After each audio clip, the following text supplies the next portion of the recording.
Welcome back to the Forensics Unplugged channel. Do not forget to subscribe. And do not forget, this is the sister channel of the main channel called Forensics Detailing. So go to the big channel and subscribe to that. Okay, that's the plug shit done. Sorry about that. You've got to do plugs, haven't you? It's important. Very informal video today, guys. So what I'm going to talk about today is some tests that I've got running. Excuse me. Over here, we have 4 ceramic alloy wheel coatings. Whoop, whoop, whoop. Special effects, the pump zoom.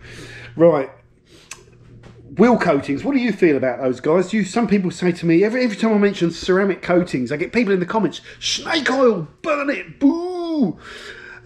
Ceramic coatings are not snake oil, okay?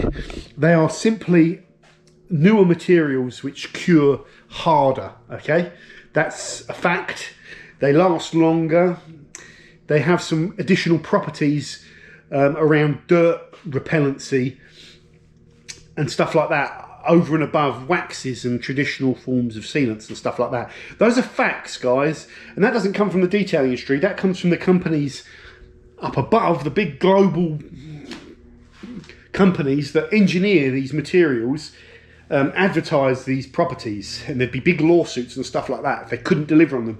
So ceramic coatings are not snake oil, and anyone who says they are doesn't understand them, basically, in my opinion, with the greatest respect, because a lot of people that are friends of the channel do the old snake oil thing. That's the first thing. The thing that's up for debate is, even with all of this new technology in the ceramic coating, these improved materials, is there really any real world measurable benefits? Because you put these new materials on your clear coat, for example, if it's not a wheel coating, and those materials still get buried, they still get removed over time, and even a coating that might say 2 years, after 6 months on your car, the performance is gone because it might be buried or whatever. And ceramic coating companies also sell you, products to go on top of the coatings, which literally sit back on top of the coatings and give you all this fresh surface performance that we all want to see, beading and stuff like that. So if you need to top them up to give the impression that you've still got protection, does that mean they're actually of any benefit? Why not just skip the ceramic and just use the easy to use spray-on products? And I think a lot of people do, is the answer. That's why water-based spray-on products have become very, very popular, because the amount of physical protection you get from a ceramic coating, and they do advertise physical protection, I have to be careful because some might not. The problem is, you have about 50 microns of clear coat on your average car. I know people screaming again, it differs. Some manufacturers use hardly any clear coat, some quite a lot. Non-OEM clear coats, tend to be a bit thicker and stuff like that. But let's just say you've got 50 microns of clear coat. So 50 1/1000ths of a millimetre of clear coat on your car. And when you put a ceramic coating on there and you buff it off and put a single layer, you're adding less than 1 micron of thickness. So most people think this ceramic coating, you're adding a crystal layer on the car. It's so thin, it will still erode off the car and it will get buried very easily, and stuff like that. So they are not miracle products, ceramic coatings, as I've said before, and it's a lot of effort to go to install them, but they are what they say they are, and they are more durable and have improved surface characteristics over normal things. However, it's so negligible that really the secret to maintaining a good car is to maintain a good car often. Keep on top of it, because in the order wash, decon, polishing and protection, the order of importance goes in reverse order. Washing it often is the most important thing, because a dirty car looks rubbish. Decontaminating it is very important because it's got bits of dirt on it, tar, glue, rough paint and all that. That will improve the, ruin the finish more than anything else. If it's not polished and the paintwork's, scratched and hazed, that will ruin it more. And then the protection products at the end, really, when you've got a clean, decontaminated polished clear coat, the protection products do not make the car look better. Kind of, okay, you understand. I've talked about it loads on the channel from a gloss perspective anyway. You can talk about other sort of surface visual things that they improve. But so really, unfortunately, guys, keeping a car nice is not glamorous. It's just about washing it often, washing it carefully. Here's the good news. For all the people that are obsessed about their wash technique and doing it carefully so you don't touch the paintwork, you know, wash it as contactless as you can, don't touch the paintwork. Well, you don't have to worry too much. Why not? Because if you use this car once a year, at the end of 12 months of driving it, there is going to be a lot of build-up of stuck, bonded contamination on the car that you will only be able to remove through abrading it off with clay bars and clay cloths and all that sort of stuff. And when you do that, you're going to scratch the car up significantly to the point where it will need polishing out. So you don't have to worry too much about your wash technique and 5 buckets and pre-washing the pre-wash and pre-washing the pre-wash. You know, and you don't have to worry too much about putting your towel on the panel and not moving it for fear of scratching, and it may well scratch it, because you're going to really, if you're into cars, you're going to be decontaminating and therefore polishing once a year. So my advice is just clean it often, clean it without too much aggression, use a decent process, but don't go nuts on the whole not scratching it thing. To give you an idea, with the M140, I polished it in June last year, so it's just under a year, and it was out in the sun the other day and I could see little fine swirls and little patches of swirls and stuff like that. You can beat yourself up about where they've come in, but it's normal basically. What you don't want is to ruin it and put in heavy swirling all over where you need to do deep cutting. So all I'm going to do with my car is just do a light decontamination on it. I'm going to wait till June because I don't want to do it less than a year. You know, just try and stick to that rule. I'm just going to do a light decon, light polish, put some protection down, and then that's it for a year. Just, you know, wash it every now and then, hurl some other stuff on it. So there's a good little gambit for you on the whole subject of detailing ceramic coatings and whether you should be worried about your clear coat and all that sort of stuff. Truth is, detailing should be a positive thing in your life, and it should just be fun. It should be about enjoying cleaning the car and having products that you really value and like. And yes, dare I say it, get the old pump zoom going, trying some new products, spending a little bit of money, because there's fun in that as well. I love trying all this stuff. I'm a very, very lucky boy because I've seen it all, I've tried it all, you know, well, I've talked about that enough. Ceramic wheel coatings, what am I doing here? Well, we've got offerings from CarPro, G-Technic, Carbon Collective and Geon Rim. We are applying those to different wheels of my blue car and then doing the same on the red car and swapping positions, so they all go on a different position, so they all get to go on the front where they're going to get worked harder. I'm making notes around application. I'm making notes about how much these products cost. I am very interested in instructions. I've been talking to my patrons, going through the 3 different sets of instructions that these companies have provided and seeing if there's any issues. And what I'm doing is, if I have any questions, and I'm not counting what they've got on websites or YouTube videos, I'm just looking at what's on their packaging instructions. If I've got a question and it hasn't been answered in the instructions and I've got to go Googling for it, that's -1 mark. And I won't spoil you the results on who I think's got the best instructions and things covered. But the interesting thing for me was this CarPro product is the only one that, if you're using it for alloy wheels, tells you not to buff. And that caused me, that was like, what the? You got to buff it, surely, you got to buff it. And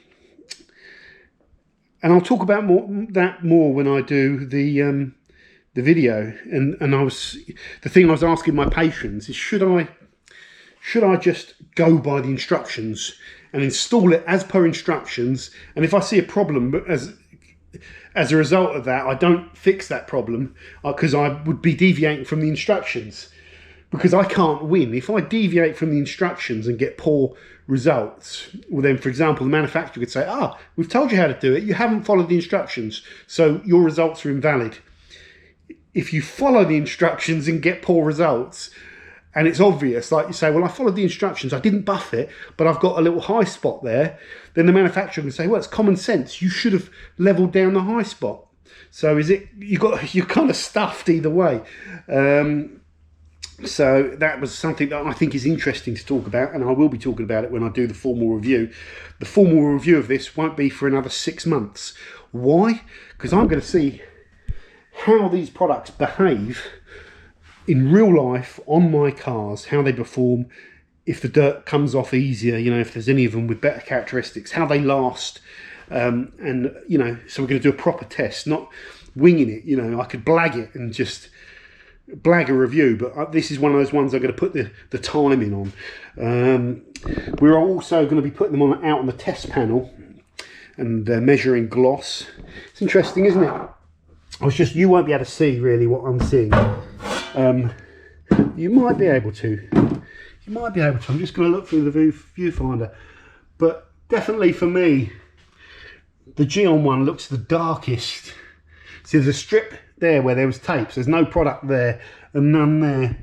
The G-Technic looks the same as the original panel the most. The CarPro one's dark as well, and the Platinum one and the G-Technic one look very similar.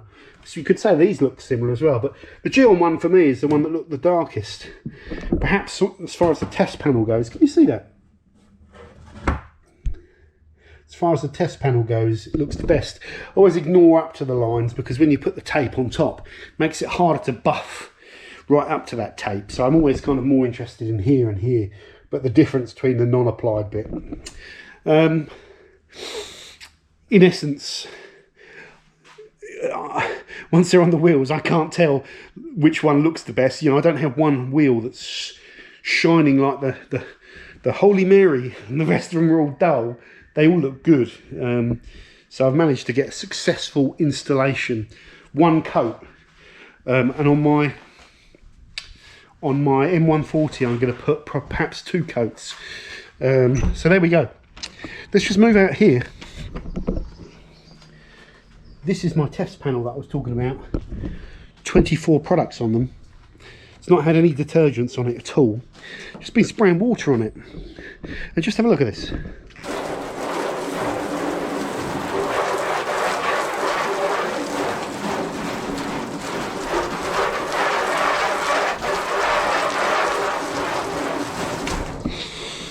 Now, I'm just going to, hold on a sec, just going to move in so you don't get the bird noises.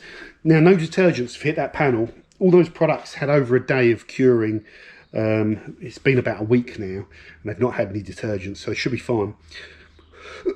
What I notice, when I spray that water and just leave it there, obviously when it dries, you've got a film of white minerals over the car, and I've done it a few times. So what's happening is that panel is building up contamination and mineral deposits over time now, and I'm seeing how those mineral deposits and debris falling down from the tree, you'll have pollen and stuff falling on it from the tree, how that's affecting these coatings, because what happens is it clogs them up and you start to lose durability, you start to lose water repellency. So look at this. VSD is just going great, exactly like it was when it was applied. Maguire's, they're kind of working, obviously. They've just slowed down a little bit, so seem to be a little bit more clogged.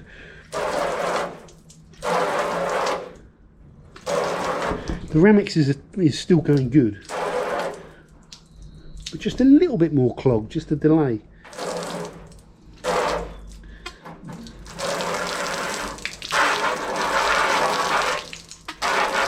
CarPro's doing good. It does get clogged.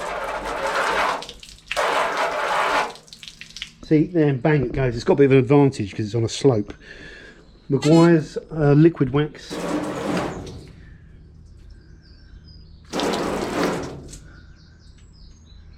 It's lost quite a bit, that has. Chemical guys, you just would never know it was there because it's not water repellent. It's doomed. Tack doing really well. It hasn't got clogged.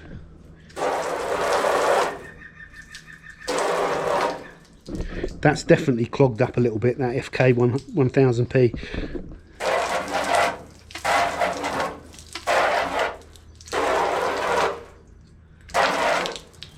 Built Hamber hasn't, which is interesting. Adams.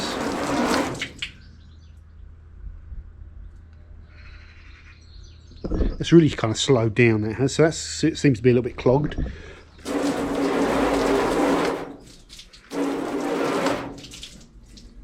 The Art to Shine ceramic paste doing really well, actually. It seems to be better now than it was when I installed it.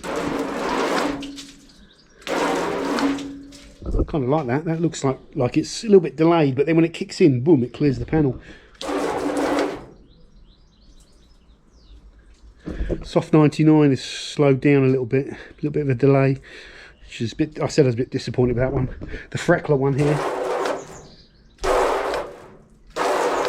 that's better now than it was when I've installed it. It's a bit more rapid. That one's doing quite well.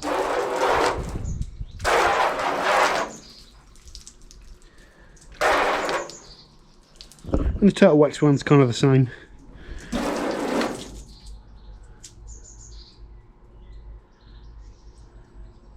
The Auto Glim's kind of the same. It's slowed down a little bit. Looks like it's got clogged a bit.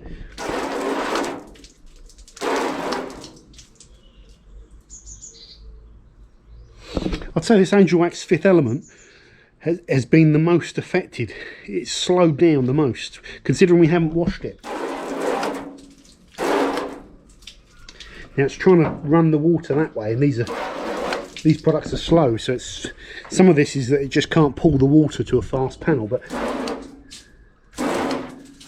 that's definitely slowed down the least. And I bet you if I get a brush out or a wash mitt and clean it with a rinsable detergent, that will come back. So perhaps the old paste waxes do get affected by minerals and dust, you know, the most, and get clogged the easiest. Who knows? But this one isn't doing it.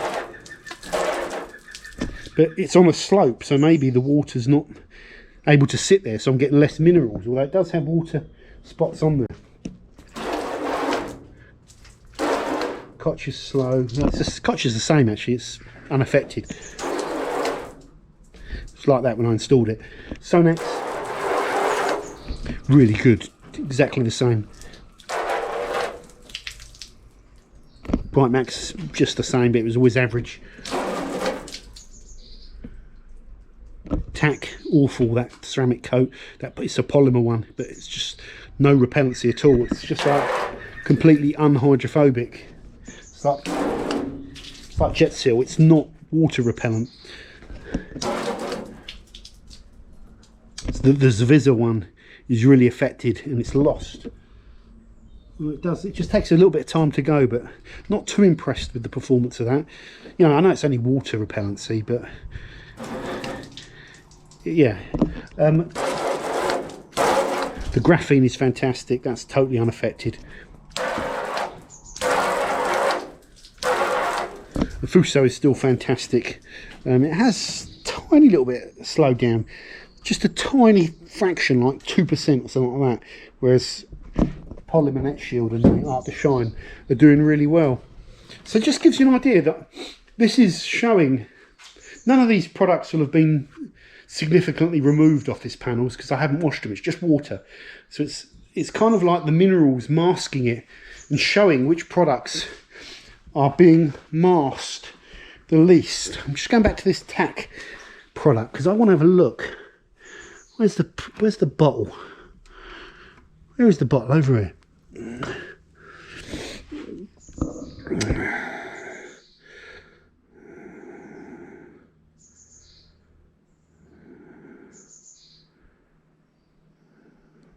It doesn't say it's hydrophobic.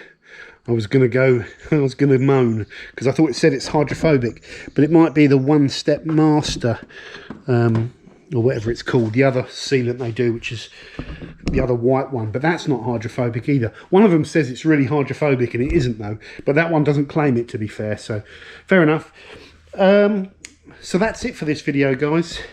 Hopefully there's some interesting things we've talked about there. Water repellency is very important, isn't it? Because it's, as I've said before, it's the only way we can measure performance. But there's so much more to how these products really work than just how you observe water repellency. That's one of the biggest traps that you don't want to fall into, really. Although we all love a product which beads, don't we? Okay, thanks for watching. I'm going to get this out of the garage now. I'm going to bring the 140 in, take the wheels off, clean, decontaminate the alloys, see if I need to polish them, and then apply these ceramic coatings to the M140.